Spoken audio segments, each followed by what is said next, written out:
Welcome to E360 TV, the live streaming and on-demand destination for influential voices and enlightened audiences. We offer trending, grassroots, and purpose-driven content across a diverse range of interests. E360 TV is more than just watching programs. We offer the ability to interact with live shows connecting audiences to real, authentic influencers and storytellers while streaming to millions of devices.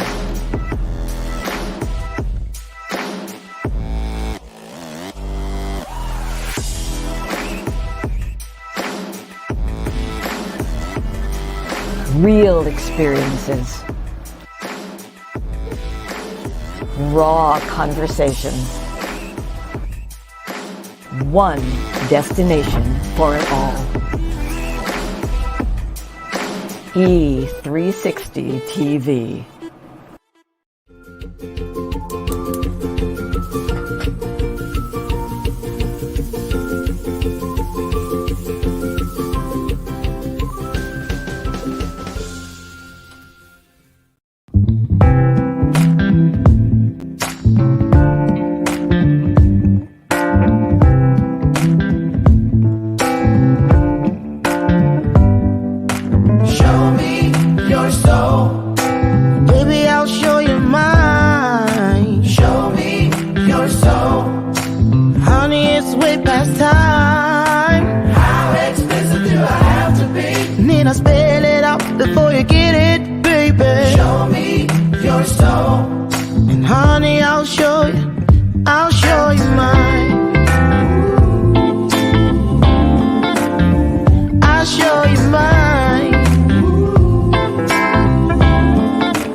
Good morning, everybody.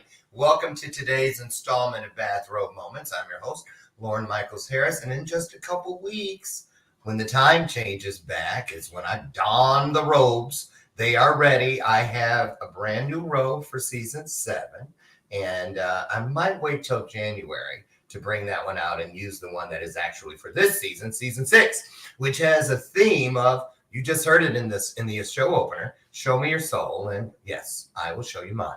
That's why we have illuminated conversations here on Bathrobe Moments, and also because when we come together, 2 or more like-minded individuals, souls, spirits, we are fulfilling one of the greatest promises known to man, and that is where 2 or more of us comes together, something wonderful is going to happen, and today is no exception. There it is. You know what it is, right? Unless you've been hiding under a rock, have you? That's the Bell of Purpose, y'all. And what that means is it's not some clever little gimmick or, just some show. What do you call those things? Like when I put on the fake noses and that kind of stuff. No, it's not that. It is an opportunity. When you hear the Bell of Purpose, you hear the ring of it. That's because there's some truth out on the street. And I want you to back the car up and take it home with you. So the truth has a ring to it. And why is that so important that we don't miss that? Well, because the truth is the only thing in the universe that never changes. And it is also the only thing in the universe that will never change on us. And that's a wonderful thing. So what happened over the weekend in your world? Drop it in the comments. I want to know. For me, wonderful week. You may know Friday we had a rerun because I was a part of this. Let me see. Let me get it up for you. Where is it? Okay, I'm going to show this to you. Such a wonderful time. I was in the city of Chicago. Well, you know, Thursday. No, was it? When was it? Yeah, Thursday. I was a part of a documentary. You remember the film crew? We posted it. Showed up here at the house, and it was all about stories and this and the other. Very emotional. I did not expect it. And then as soon as I kicked them out, we went in and recorded our first episode of Cosmos Sapiens, our new show on iHeartRadio, iRock Space Radio on iHeart. So that is going to premiere our very first episode where we interviewed the world's first aquanaut, Alan A. Allen. You can catch that October 3rd at 9 a.m. Pacific Standard Time and again at 9 p.m. Pacific Standard Time. Just ask your Alexa or Google to play iRock Space Radio and you'll be able to catch us. So here is what you see on the screen right there. That's where I was this weekend. It was different for me. Look at how young these people are. But man, talk about, this was an elite mastermind. They flew in from all over the country and we were up close, knee to knee, heart to heart, eye to eye, all weekend long. It was just great. Hosted by Tim Chung. You see him right there to my right. This was his event. You might remember Tim. He comes on the show once a month with two other people. For the three of them and myself for a show called Ask the Expert. So wonderful time this weekend. Busy, got back yesterday and got a lot done around the house. So tell me what you did for the weekend. I showed you what I made for dinner. That was great last night. And thank you last night for showing and sharing what you did, what was on your plate. I really appreciate it. So that was that. And another big deal over the weekend, the 74th Tony Awards were back. Broadway is back. That's a wonderful thing. I love Broadway. The last thing we went to see in New York was Hamilton.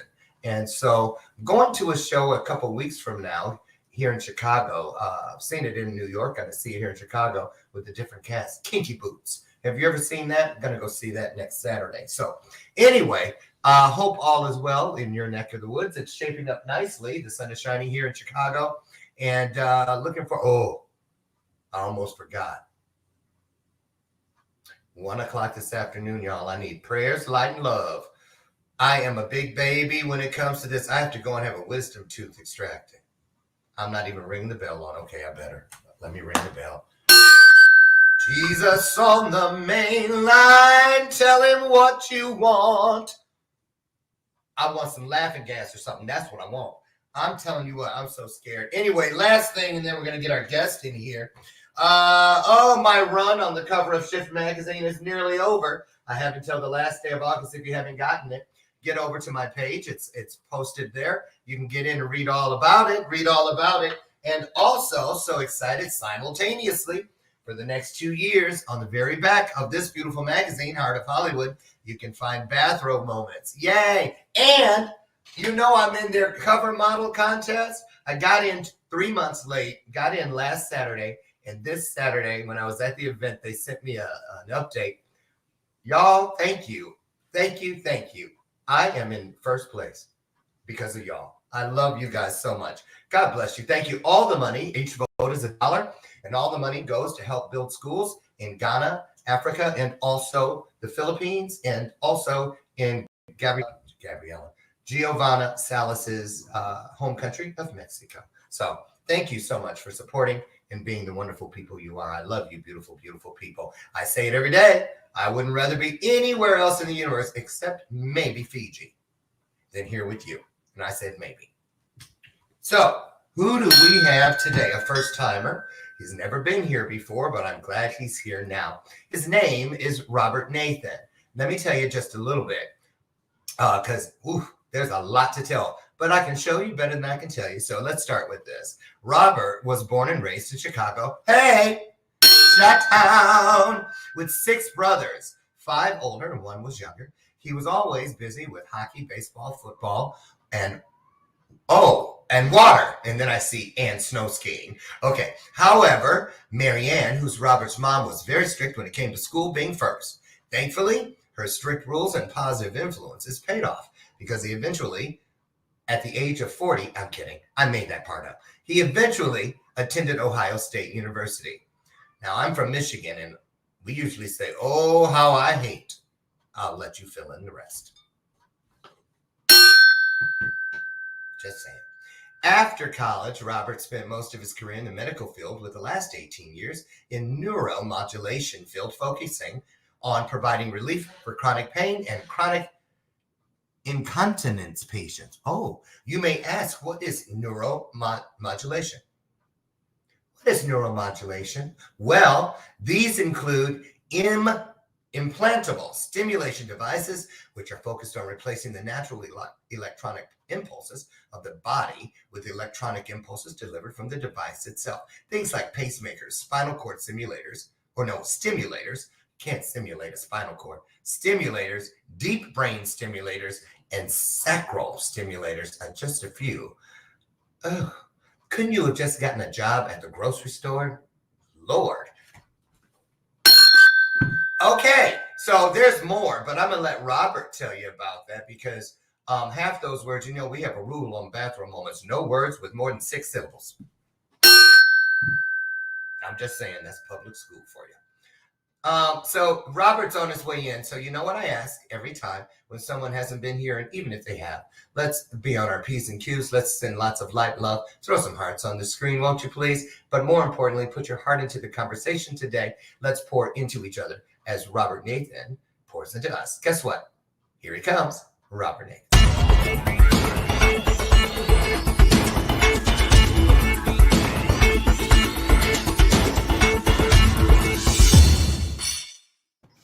Good morning. Good morning. How are you, Robert? Good. How are you? I'm awesome, but I am still asking the question that Jed Clampett. What in tarnation happened to the weekend? What happened to the weekend? It just flew by. Yeah, it did. Really, really quick. I love that background. Where are you? In my backyard. Okay, where? West Hampton Beach, New York. They have beaches in New York? Yes, Long Island. We have all sorts of beaches in Long Island.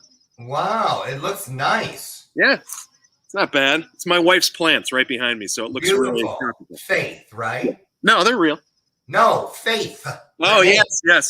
So you gotta have faith. Actually, her name is Fawn. Oh, why did I say Faith? I don't know. It starts with an F. You know, at 59, senior moments just come in and just jump on your lap. Don't even ask. So that was one of those. Fawn. Fawn, yes. What a unique name. Now, the last time I remember a famous fawn. Animal House? No, Fawn. One of those presidential scandals. Oh, I didn't know there was a fawn in a president. Oh, yeah. If Sherry McQueen is here, I know Sherry, you guys send lots of love and light. Sherry is still recuperating from her heart surgery the other day, but she was back on the show watching a couple days later. If anyone knows who was that famous or infamous fawn, if you will, from presidential days, I want to know. So tell everybody all the things I missed telling them about your illustrious background, and let's get to what you do today. I know you got a lot going on, so let's get started. Yeah, so you were right on with the neuromodulation thing. That's been my career for 18 years. It's super fulfilling because I help people that are really bad off. So I was in pain management for 15 years, and then I've switched to sacral stim, which is helping people with sacral, not sacral. Yeah, that's okay. Which helps people with unfortunate incontinence issues. You know, most of them can't even leave their house. It's a really bad condition, and these neurostimulators stimulate specific nerves, and you can stimulate the spinal cord, by the way. I know you corrected that, but you do for pain management.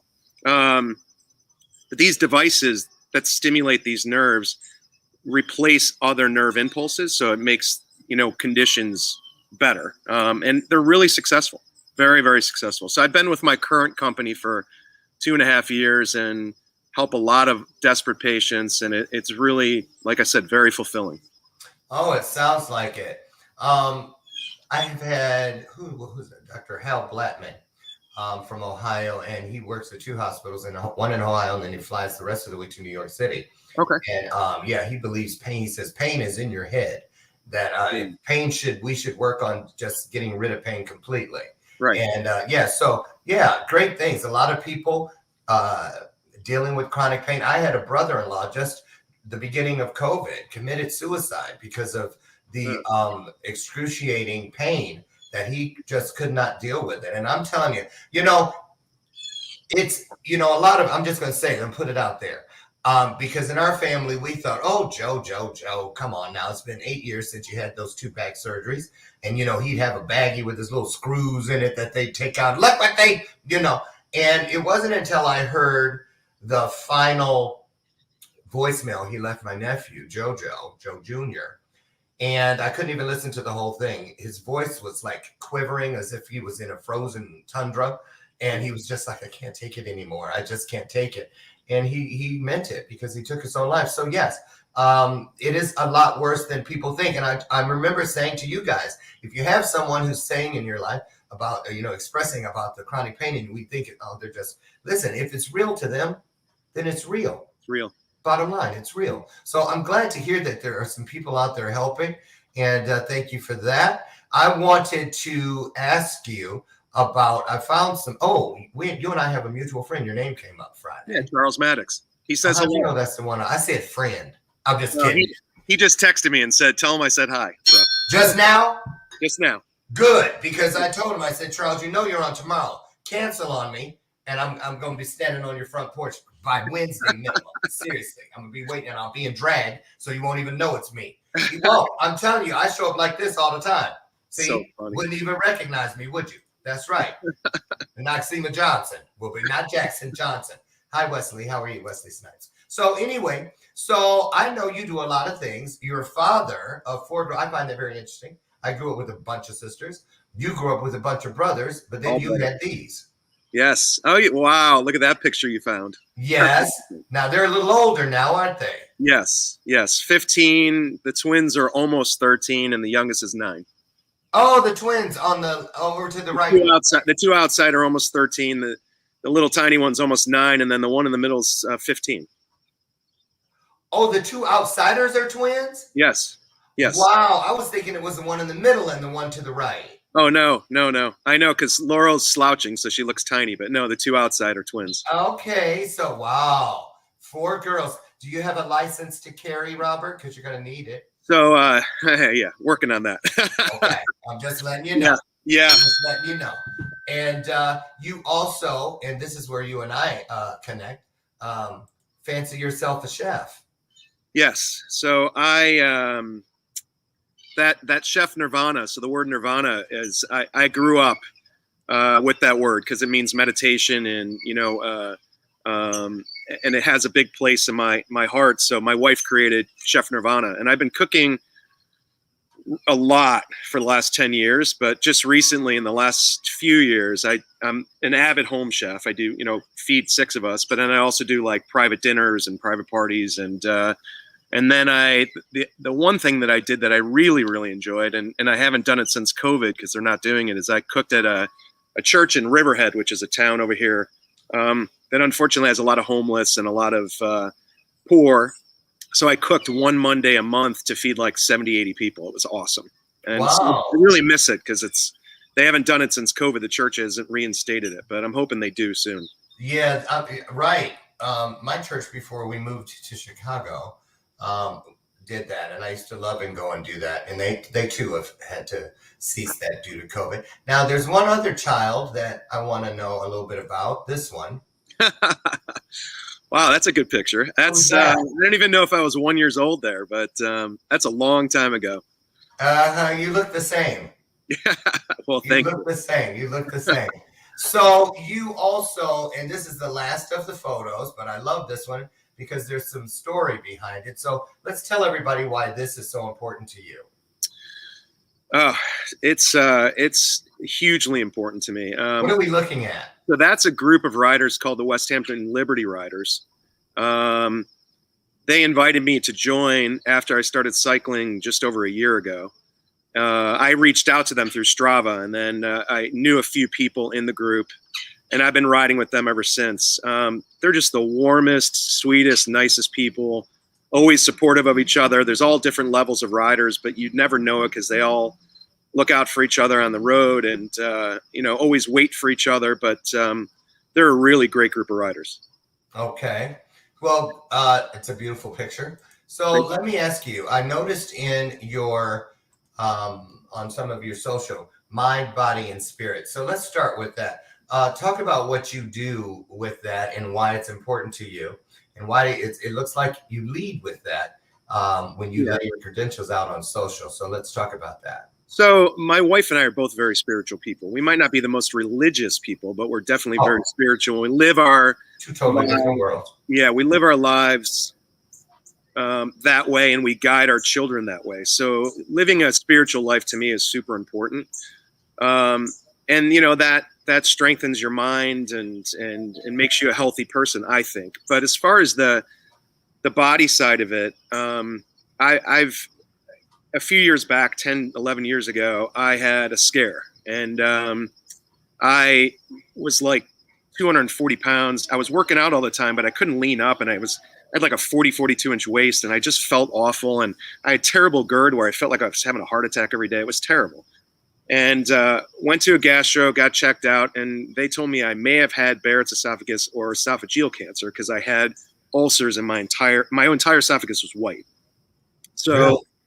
so I did, what they said, watch chocolate and tomatoes and wine and watch this and watch that. Nothing worked. It was Because of the acid in it or what? the acid, and because my esophagus was so incredibly bad. And with GERD, you want to watch like acidic foods, chocolates, things like that, coffee.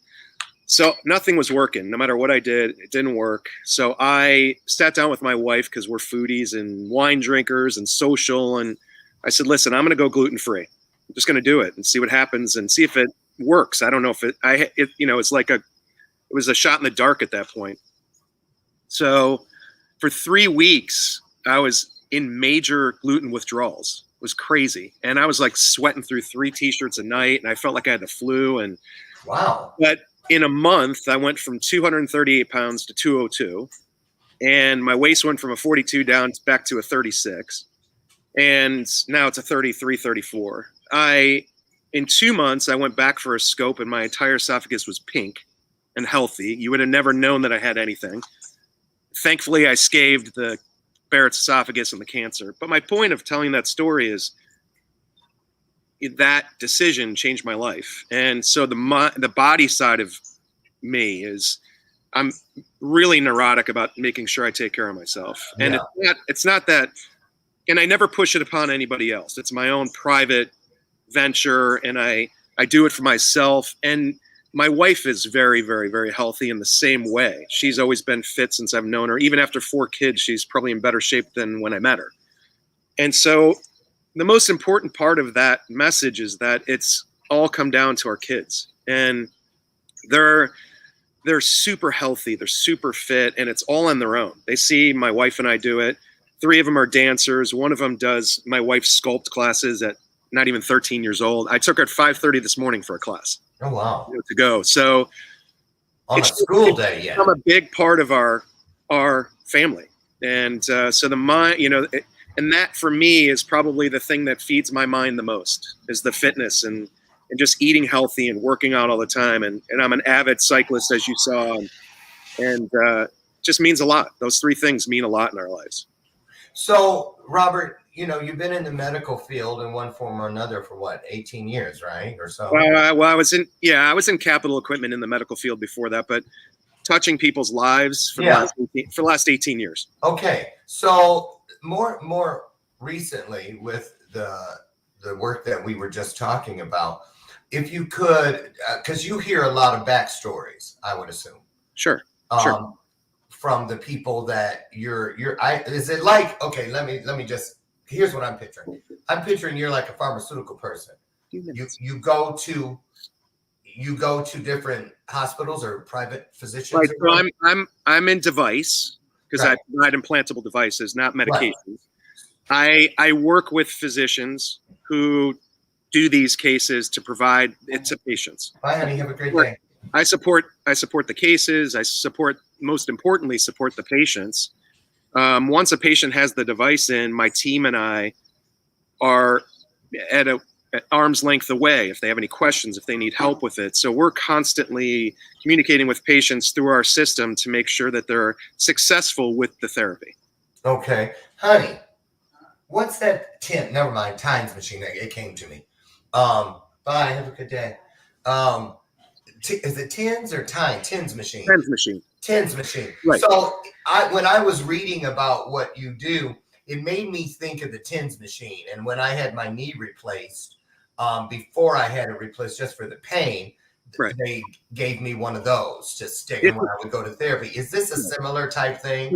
So that's a form of peripheral stimulation where it's on the outside of the body and you're stimulating nerve endings, right? Okay. What I do is I actually stimulate a peripheral nerve now through the device, but it's an internal peripheral nerve in the sacrum.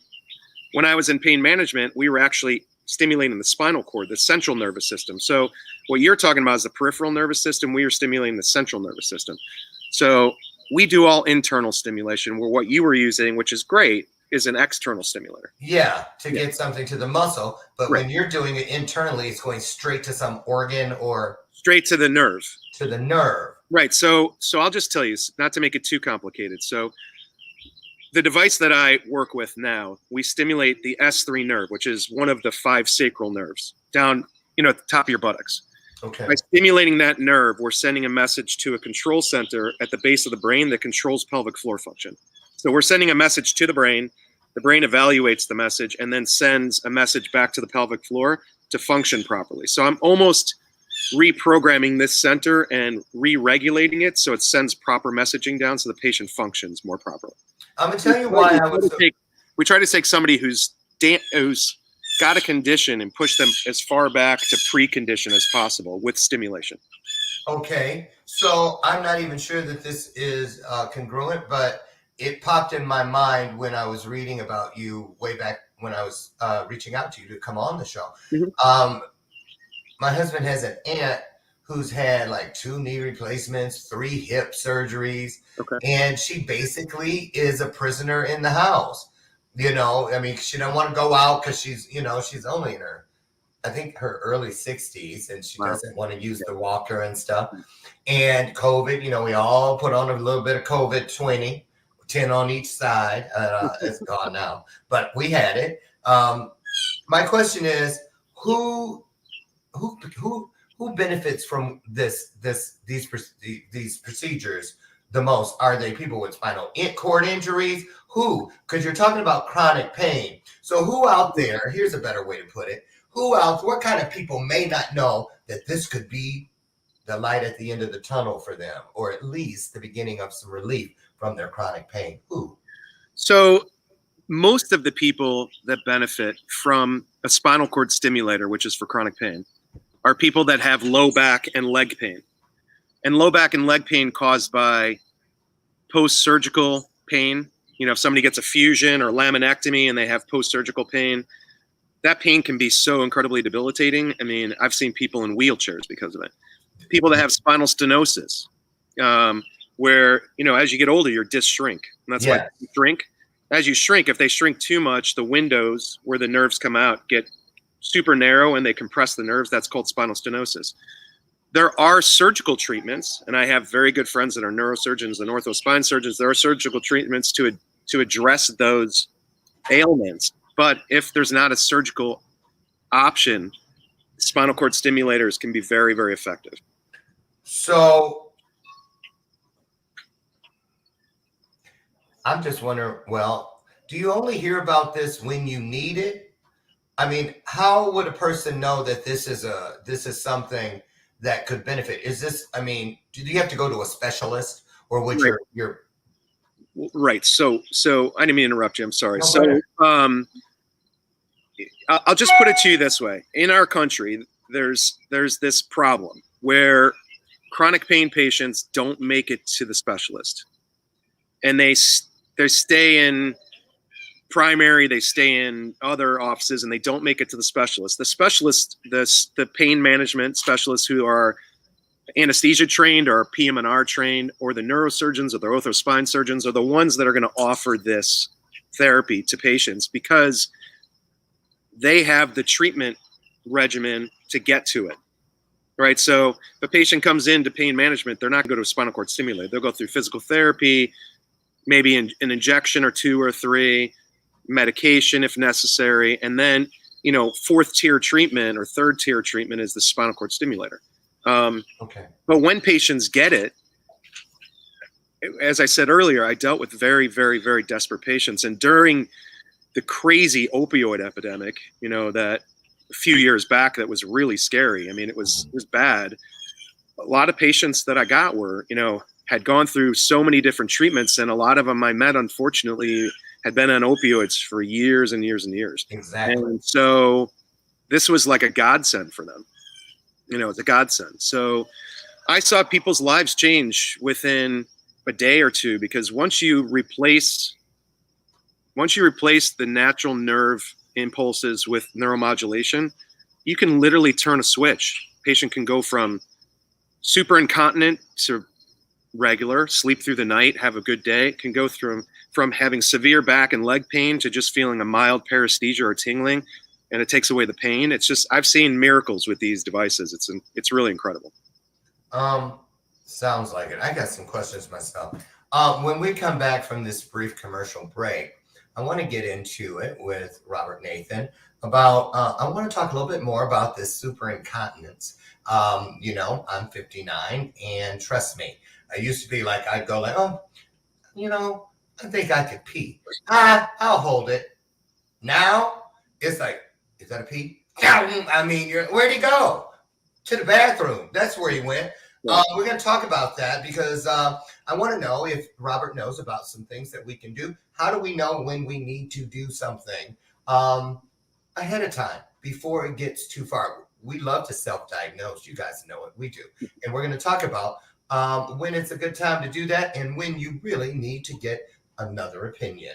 That and more when we return. Don't go away. I got something surprising for you in just a few. We'll be back in just a moment.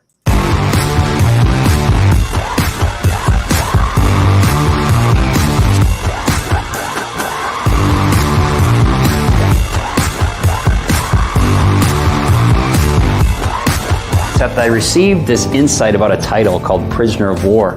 The book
Welcome back to today's installment of Bathrobe Moments. I'm your host, Lord Michaels Harris.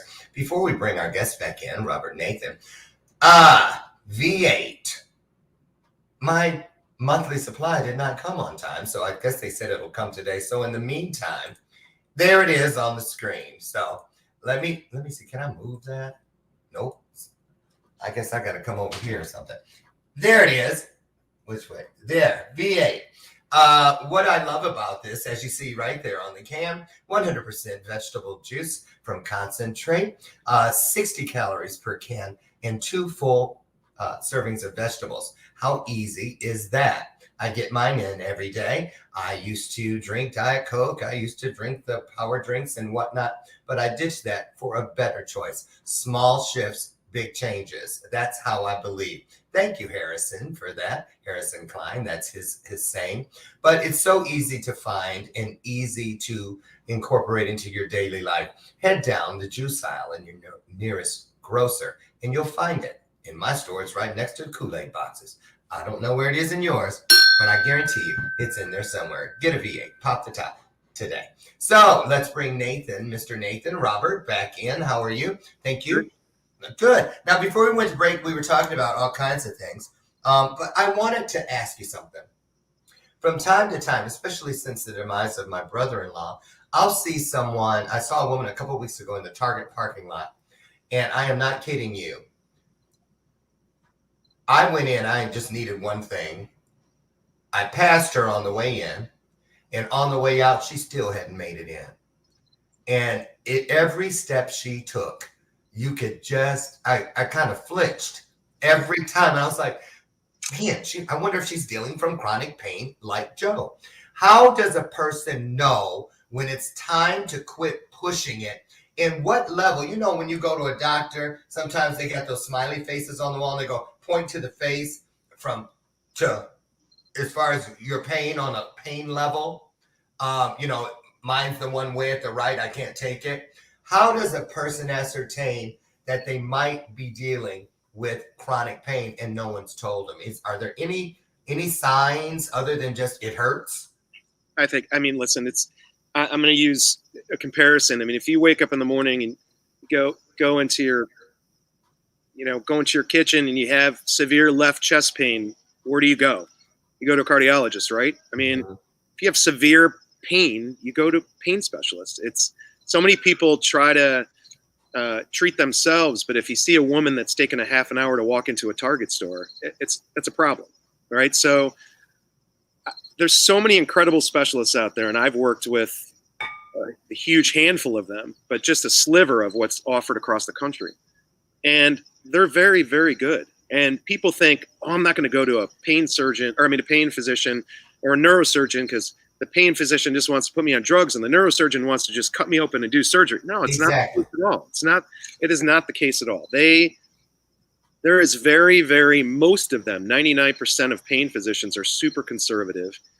They don't want you on medications. They want to treat you with interventions like injections or physical therapy or all sorts of different things that can offer you relief. To sit home in silence and suffer is just insane. Because we get used to it, don't we? It's amazing how people can learn to tolerate pain on an everyday basis. It's a coping mechanism, and it shouldn't have to be that way. So let's talk about quality of life. What have you seen? What do you love most about the work you do as far as it enhancing or totally flipping the switch on a person's quality of life? What are some of the best results you've been personally exposed to? I mean, well, first and foremost, I have to say this is what drives me, is seeing people's quality of lives improve. It's what's fulfilling about my careers for the last 18 years. I've seen chronic pain patients come in a wheelchair. I had one gentleman that was a Marine, and he was in a wheelchair, literally could not stand. And we put a trial stimulator in him for him to try it. Mm-hmm. During that period of a week, he was out of his wheelchair walking with cane. And he was in a wheelchair for years.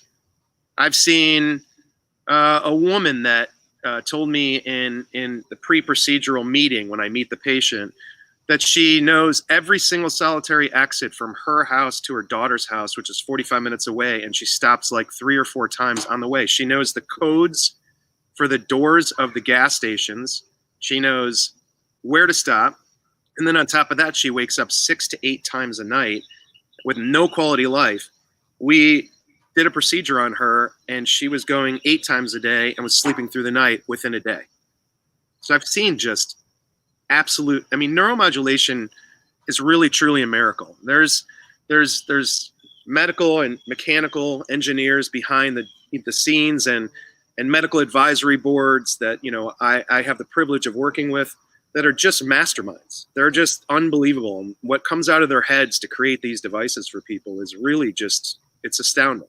So here, I'm going to jump off the screen for a second, because if there's a person watching currently or will watch one of the replays that could really benefit from this, I want to give you the opportunity to just look into the eyes of the camera, if you will, and let people know a little bit about what to do first, where to go next, and why it's so important to at least check out the available options. Why is it so important? Because it's not just about you. It's not just about you. It's what you're missing, I would think, with your your family and, travel and just what we said earlier, quality of life. So if you could say one thing to that person out there that's like, but I'm scared, I don't want to get cut, or I don't want something in my body. What if how am I going to get on planes? Is it going to make the thing go off? What do you find are the biggest objections? And what do you say to people that are just plain afraid? I'll be right back. So,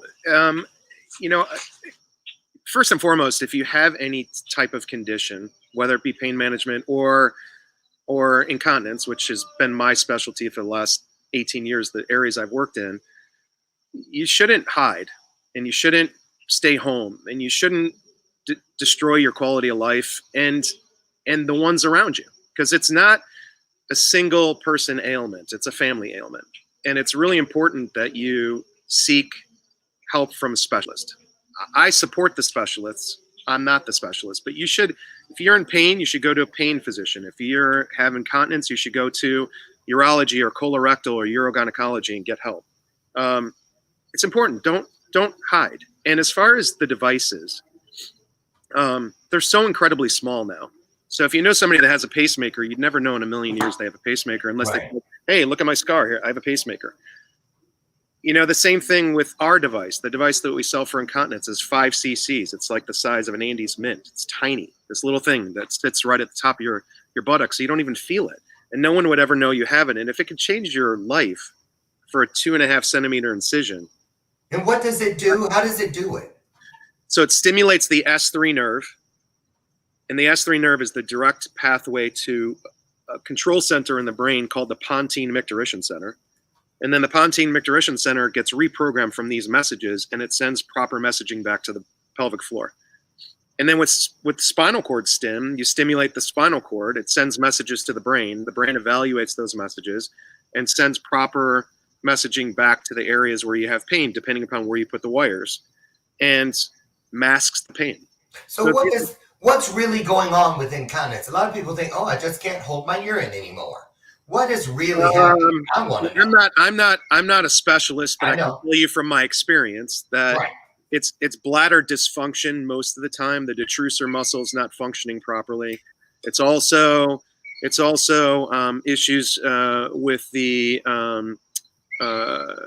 urethral wall. If the urethral wall is open and closing, there's issues with that. There's issues with contracting and the bladder muscles in order to go properly. So there's multiple different facets, and there's multiple different ailments that all fall under the umbrella, but there's multiple different facets that cause these issues. So the good news is they evaluate it and they say, hey, I can fix this, by, a lot of people don't get to us. Medications work great. Or some people go to physical therapy and they never get to medications and never see me because they don't have to, because they have mild cases. But the major cases get to me. So the good news is, there is life beyond depends. 100%. See, because a lot of people are like, I don't want to be seen in that aisle in the grocery store. I'm telling you, that is like a ghost town. I think people come right after they open or right before they close. Because I peek down there now and then, because trust me, I'm just keeping it real. I've walked past there because I'm like, I wonder if just see what's available in case that day should ever come. Because I'm not kidding you, I could qualify for the Senior Olympics sometimes trying to get to the bathroom, especially like if I'm driving or, it's like, oh my goodness. And you know how it is. The more you think about it, the harder it gets, right? So I'm glad to hear, and I love to bring people who are like, Laura, why are you talking about this today? Because, and this is a great way to segue into the last part of the interview, which is the connection between our everyday, tangible, waking, walking, thinking, loving, living world and the world of mind and body, spirit, that sort of thing. And I wanted to ask you, because I know you're gluten-free and you're very healthy, and we talked about that at the top of the hour. But how important, Robert, do you feel, now this is outside of what you do for a living, I'm asking from a personal standpoint. Okay. How important is it, and I'm sure you've seen this, when a person that is, for whatever reason, there's a lot of pushback. They don't believe that it can be better. How important is it as we get older, in your opinion, because you're a young guy, to incorporate some self-help, some spiritualism? Why is it so important to you? And do you remember life before what you know today? What's the difference between the two worlds for you? So, I grew up in a strict Roman Catholic house. So religion was a center point, but I was never like a really super spiritual guy. But when I went to college, I started just finding more of a spiritual side of myself because I just wanted more. I was just kind of a robot. I got up, I went to class, I did this, I did that, I worked, put myself through school. So as I kind of grew into my 20s, I just really wanted to have some central spiritual part of myself. But it really has come full force into my life since I met my wife. I mean, we met back in 2002. We both kind of had similar backgrounds. We both were, had spirituality in our lives, and doing it together with my best friend, my wife of 17 years, has just shot it through the roof. And being able to share that for the last 15 years with our daughters has made it even exponentially more important and more fulfilling. Mm-hmm. I think that if you're not, listen, I would never shove spirituality or religion or gluten-free or working out down anybody's throat. Right. But if you have none of that, I just don't think that you're giving yourself enough options to be a healthy, happy, fit, spiritual person. I don't. I think it's so important. It is important. Now I'll tell you what it was that made me lean in when you came through my people you should know. Because, I reached out cold. And I just like, what in the world?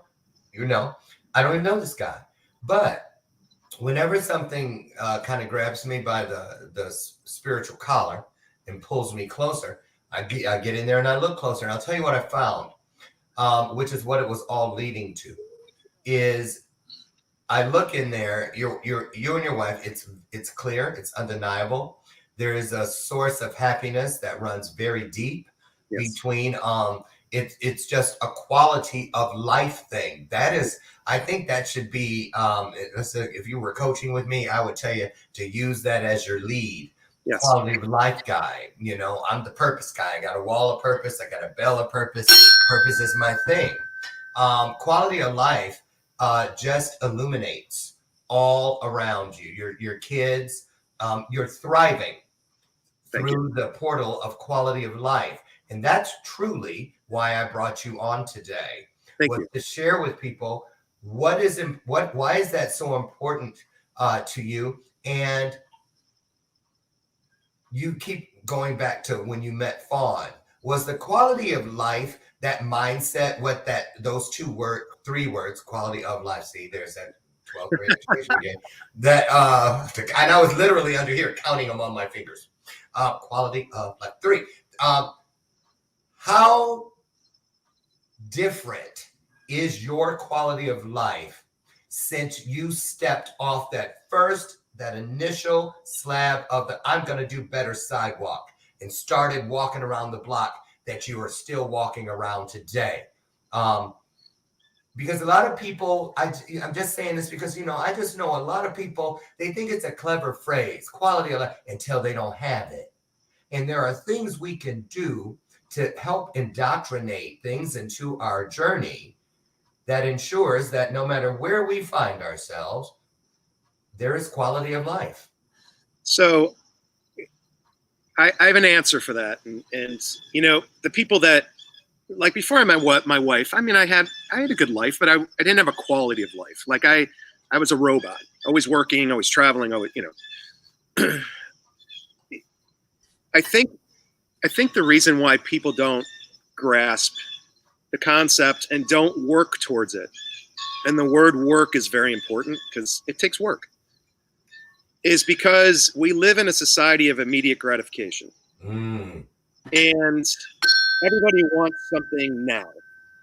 They want they want the magic pill, they want the magic device, they want the magic potion. But when you're talking about quality of life, unless it's something like what I do for a living and I give somebody a device and it changes their quality of life. If you want quality of life for a person that has no ailments, there's no magic pill, there's no potion, there's no secret. You have to dig deep and work at it. It's not like Fawn and I met and the day we met was like, the Holy Grail. We had to work for it. We had to say, this is where we want to go with our life, and this is what we want to do, and this is what we want to instill on our children, and this is what we want to instill on our friends and our society and our community. And it takes work. And so if you're not willing to put in the work and you're living in a life of immediate gratification, then it just might not be right for you. I mean, I'm not saying that, but it's the truth. Tell us about that time with the esophageal thing. Okay. Yeah. How? Wait a minute. Oh, go ahead. I'm sorry. That part about how when you saw that it was all white and cancer, that word, because they didn't tell me that last year during COVID when I had a health scare and found out it was sinusitis just a couple of weeks ago. But during all those CAT scans and MRIs and pulmonary function tests and things like that, I try to stay away from Googling and YouTube videos on what could this mean? Because I know me, I'll be like this. I was like that about this wisdom tooth coming out today. But what it did do to me was when I got the good news, it's not that. I said I'm still sticking to these choices that I made when I did not know this news. It's like knowing yourself well enough to when you are at the top, when you are feeling your best, when you do get some good news, do something to remember that moment just like that. So that when you can't show up as that person, you've already implemented some things that are there for you to stumble into, trip over, whatever, so that you remember that the very best version of myself is all that I will accept. So talk about how, if you could, this last thing, the difference between when you were, because I know you were scared, because I was, we all would be. Yeah. And then when you got the good news, are you sticking with everything you said? How did that change your mindset about tomorrow and the next? So I went for a physical because I do it for work because I'm in the OR all the time. And after I went for the physical, the doctor's like, you're carrying a lot more weight than you should. I said, I know, I work out all the time. This is crazy. I went and got fitted for a tuxedo, and the guy told me I had a 40-inch waist. I'm like, this is crazy. Like, I was always 33, 34 growing up. And I said, and this has all just happened in the last few years. So I said, I'm just going to go get scoped because I get this like pain in my chest from the GERD. And I'm constantly, like it's nasty. It's like acid, constant. Okay. So I went to the doctor, great guy. And he said, he examined me, pushed on my stomach, and I'm like, oh, that hurts. And he's like, all right, I'm going to do an endoscopy and scope you. And I said, okay, please, because I want to know what's going on. So Fawn was in the waiting room, and I went in, got, they give you anesthesia, you're under, and they did the endoscopy. And I woke up, and he goes, I'm going to get your wife. And I'm like, oh, okay. Like, I didn't think anything of it. Ooh. So he has these films sitting face down on the counter, brings Fawn in, he sits us down, he goes, listen, I never in a million years, guy your age, never thought I'd ever see this. And that immediately, I could feel the blood. What's he about to say? Flips over the picture and he goes, this is a normal esophagus. This is yours. Yours is burnt, pure white from all the acid reflux. He goes, I did 7 or 8 biopsies and to check for Barrett's esophagus. And he goes, I know you don't want to hear this word, but possibly cancer. And I kept my composure, but I was like bursting out in tears inside because I'm like, what? Like, I couldn't believe it. What are you talking about?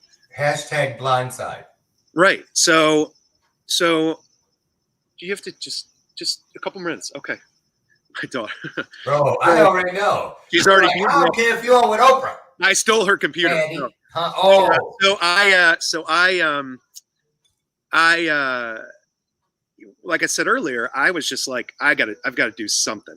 I can't just go by generic stop drinking coffee, stop eating chocolate, stop. So, I told you we ate food and wine. I stopped drinking wine. That didn't help.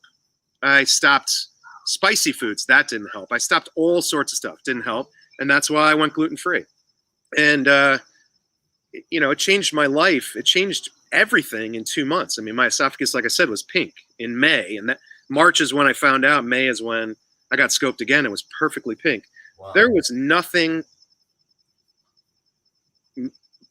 that I would ever do to go back to that. First of all, I can't tolerate gluten, so I can't have it anyways. And secondly, I mean, I'm back to lean and healthy and strong like I was prior to that, those few years that things kind of went sideways. So I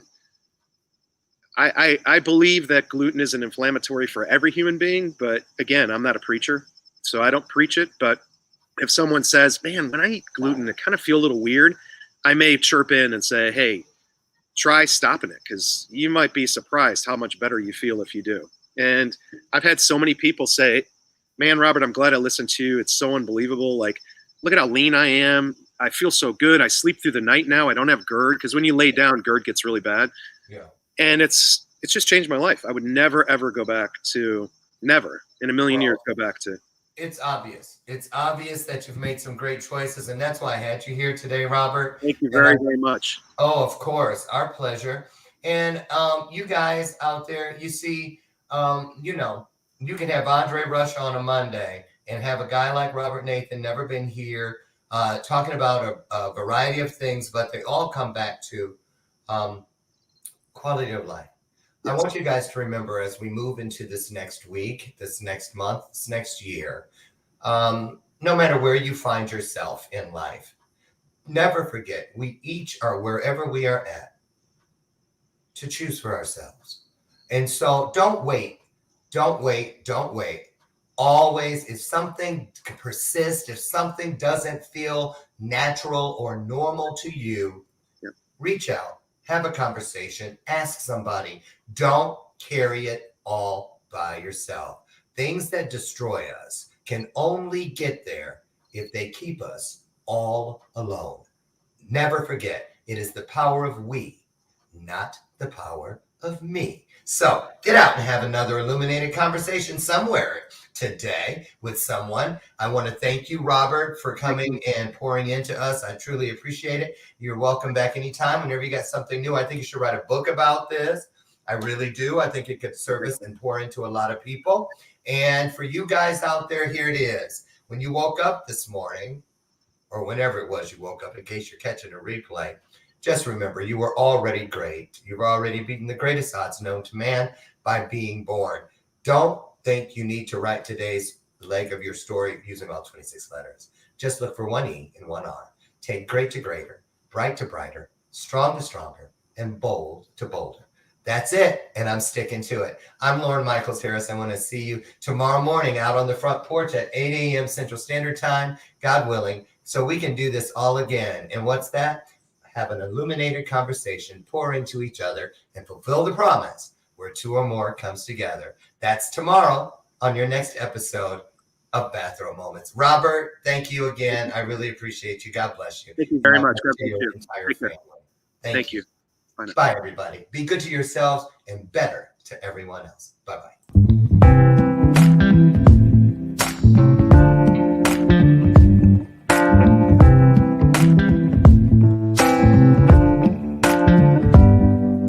Show me your soul. Baby, I'll show you mine. Show me your soul.